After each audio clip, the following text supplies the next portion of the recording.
It's Sides Are Us, today on Let's Cook.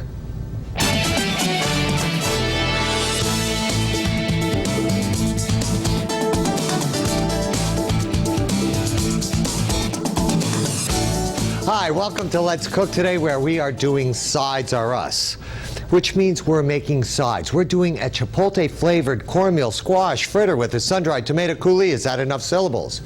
Then we're doing Italian rice balls that we're going to stuff with a little bit of mozzarella cheese, some Italian sausage, some peas, and also some roasted red peppers. Then we're doing a braised lettuce stuffed mushroom au gratin.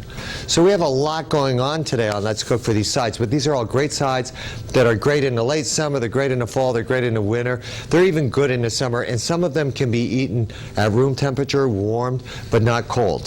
The first thing we're going to do is we're going to get started with our squash fritters.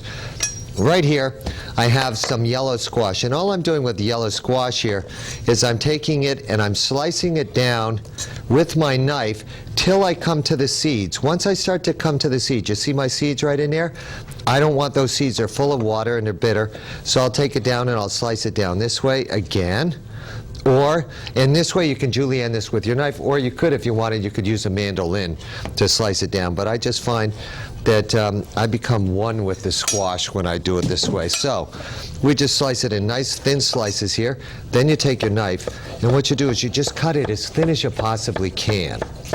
Now, since we're using the squash and the corn in this, we can't put them in raw. So what we actually have to do is we need to take the squash and the corn that I'm going to use, because I'm using fresh corn in this, and we have to saute them a little bit. So let me just get these julienned up here a little bit more.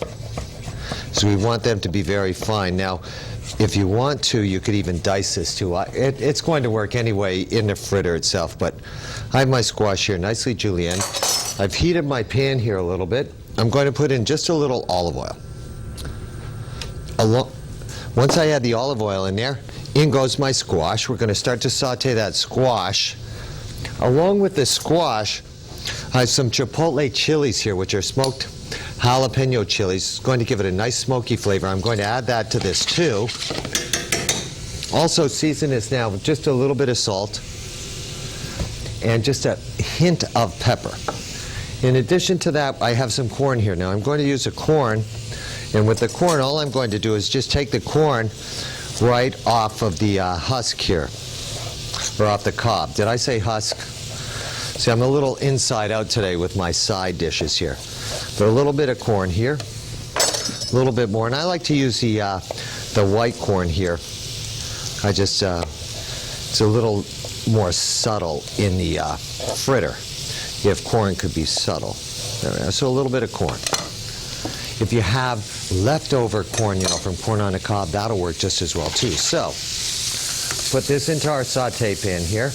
And all we're going to do is let this saute up a little bit. As a matter of fact, if you'd like, what you can do, hit this with a little splash of water too. And just let that come up a little bit, because all you're doing is softening it a little bit. Next, we have to make our batter. Now, to make my batter here, I have regular all-purpose flour, and I have yellow cornmeal. Mix those together. I have my baking powder right here. I'm going to put in a pinch of salt here too. And shut that off, because this is already done, by the way. See, all we did was soften this a little bit. We need to let that cool down. With this, instead of sifting it together, what you can do to mix it well is you can just use a whisk here. Whip this around, and what you're doing is you're actually incorporating some air into the flour with the cornmeal. Then we'll add our 2 eggs into this. 1, 2. This also, even though we needs a pinch of salt as well. Then we take our squash with our corn, that goes in, and I add my milk, or buttermilk, heavy cream. You could even use water if you wanted to make it fat-free. Then what I do is, it's very nice, I could be very gentle here and just mix this with a spoon, but a lot of times I like to feel the food. Make sure your hands are nice and clean. Then all you're going to do is take your hand like this and gently mix this together. See how nice that comes together? Now, while your hand is really messy, still messy like this, what you can do is you can just come over here, you can pick up and you can form this into a ball like this, and you can just drop that into the oil. If you don't want to do that, you can also use an ice cream scoop, just like this, and you can take and you can pick up a little bit of batter. I have some here that I allowed to rest, and you can drop that in too. Either way, it's going to work. We're going to take a little break, and then when we come back, I'm going to show you how to make a delicious sun-dried tomato coulis to go with these delicious fritters. Don't go anywhere, we'll be right back. Hi, welcome back to Let's Cook. Now let's take a look. See our fritters here? When you're frying them, the oil should be about 350 degrees, and I have it in here, and it's very important as you're cooking them to baste them. And make sure you get an appropriate color. Now, to test the doneness, you can test it like a cake where you could, actually I'll show you that right now because that's a nice thing to show you. Where you can just take a toothpick or a skewer, and if you're unsure if they're done, and remember it's a batter, you can insert it this way and make sure it comes out clean. See how this is coming out? See, I'll just do this again. See how nice and clean that toothpick is coming out, nice and clean there? Or you can also cut it open. You can also, the great thing about these is you can make these ahead, and then you can take them and just heat them up in the oven. They'll heat up very well in the oven. These actually got a little dark. I'm going to get just a few more fritters in here. Oh, I'll show you. Remember, I use my hand. I use the ice cream scoop. Another way you can do it is you can just have 2 spoons like this, and what you can do, and the batter should rest, like this has now, but you can just take it like this, make this nice little shape, and then just drop it off the spoon this way. Make sure that when you drop it off the spoon this way, you're close to the oil that way so the oil doesn't pop up and burn your hands. So we'll just get a few more fritters in here. I'm going to let them start to cook. Now I'm going to show you how to make the sun-dried tomato coulis. The ingredients for the coulis are right here. They're very simple. We're using some parsley here, some garlic, pine nuts, regular tomatoes, sun-dried tomatoes here that I've actually softened in a little bit of warm water, otherwise they would be too dry, and olive oil. Use a blender for this, so easy. So, depending on how much garlic you want, remember, you could say garlic, but then you can say garlic, and it has so much more meaning. So a little bit of garlic there.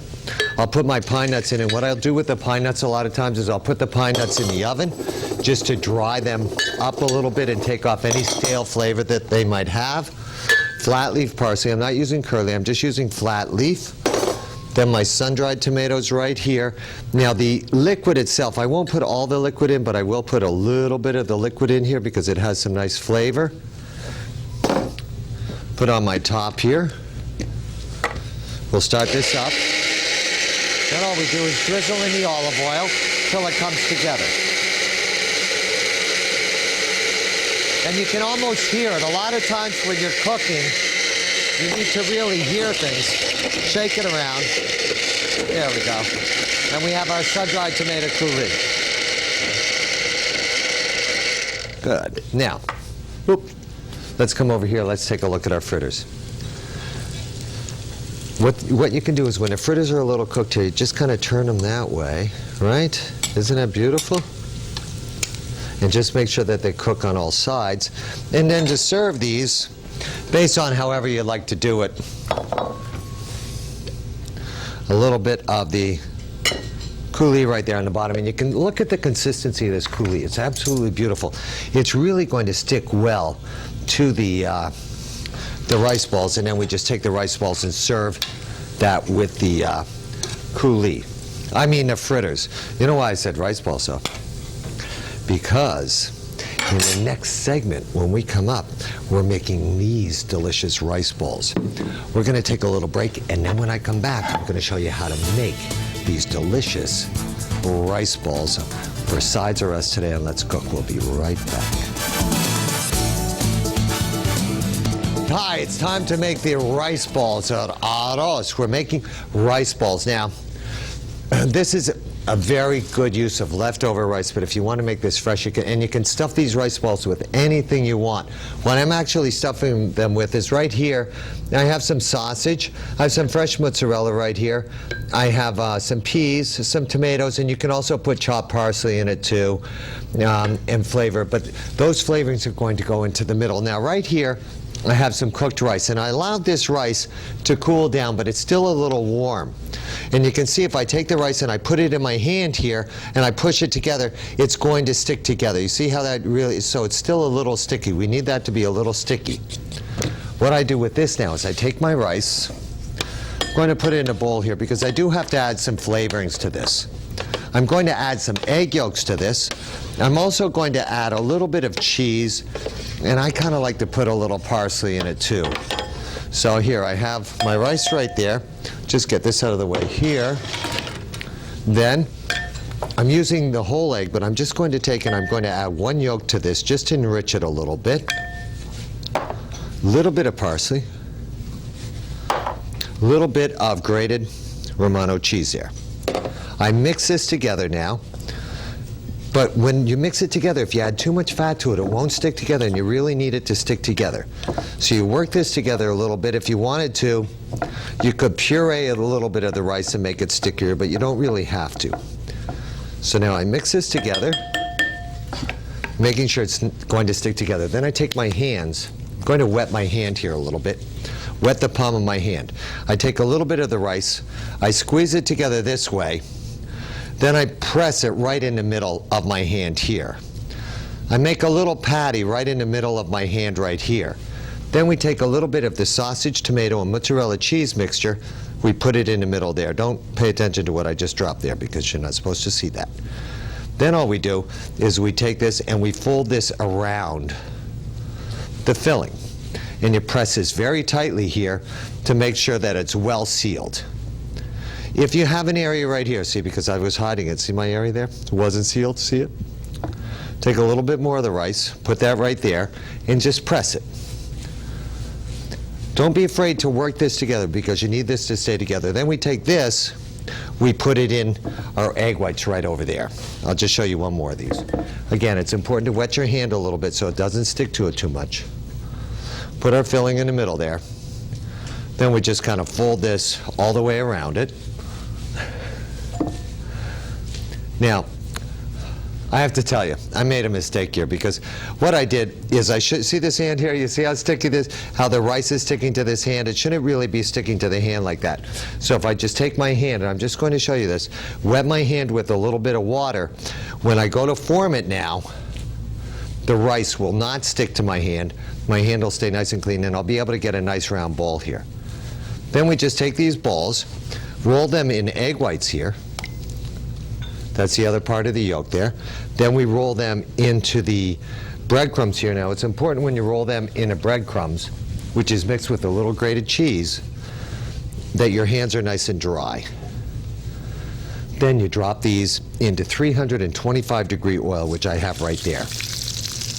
Remember, everything in the rice ball here is cooked, so all you're doing is you're really getting it nice and golden brown and heating it all the way through.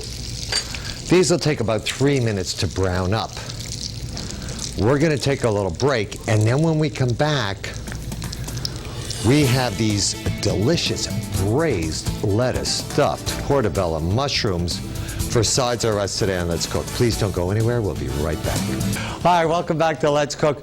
Now, this is an item that I came up with where I took a vegetable that I really like. Actually, it's a braised lettuce, and then I'm going to actually stuff it in a portobello mushroom. So the first thing I have to do is, here's my portobello mushroom right here. Now, I have not two different varieties, but two different portobello mushrooms here.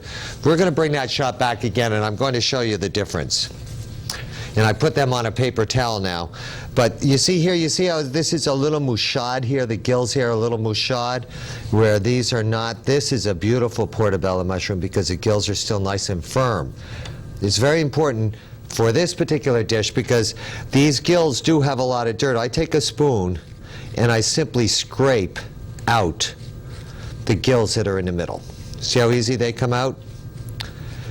Now, if I'm grilling these outside, sometimes I will leave them on, but I make sure I wash them.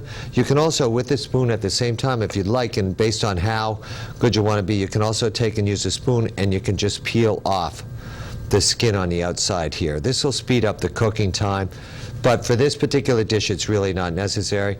But you see how easily we just use a spoon and we peel them off? Then what we do with these, and also let me just show you this one here, because where it's a little mouchade there, you're going to see that it's going to be darker underneath, and it doesn't necessarily come off as easily. And it's also important to support the sides of the mushroom with your hand here as you're pulling them off. Mouchade means very soft, ooky, kind of not likable. That's mouchade. Yucky. Okay, so we have, this is how it looks right here. Now, you'll also notice that I took the mushrooms and I did this on a paper towel. Reason I did it on a paper towel is if you do this on a cutting board, these are very, look, they turn like into mud. You know, you could actually paint your face with this, see? So this way, this keeps your cutting board nice and clean and you can still work on it.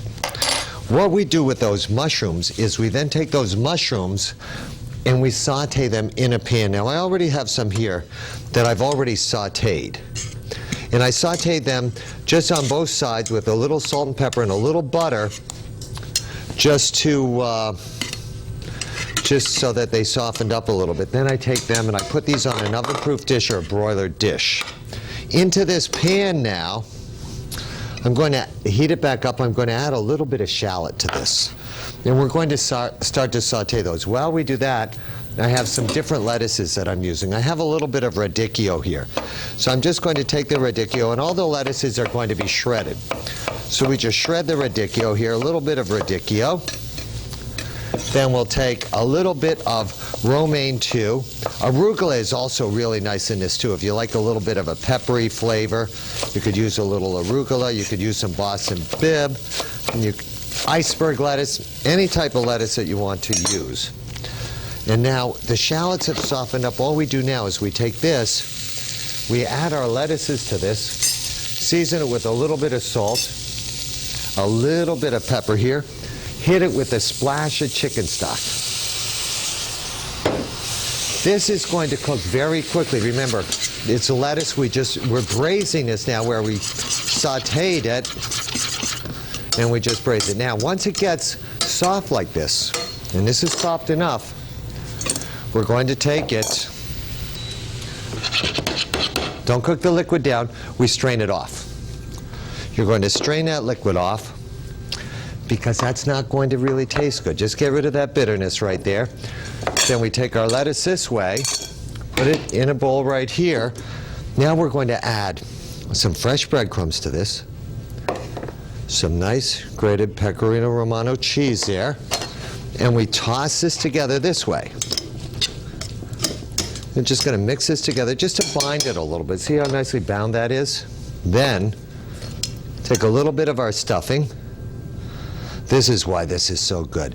Put it right on top of the mushrooms here. We finish this with a little bit more cheese right on top here. And then, I'll show you a little trick. Before you put this in the oven, rather than oiling the bottom of the dish that's going to go into the broiler, put a little bit of stock or even water on the bottom. That's going to prevent it from sticking. Then take this, pop this into the oven here, and then I'm not going to say by the magic. I'm not going to say this is food TV, but we have to have one of these done because otherwise you want to watch the show. Now I already have two that are done here, and you can see how gorgeous these are. And I'll just take one of these right now. Dish this right up there. Doesn't that look great?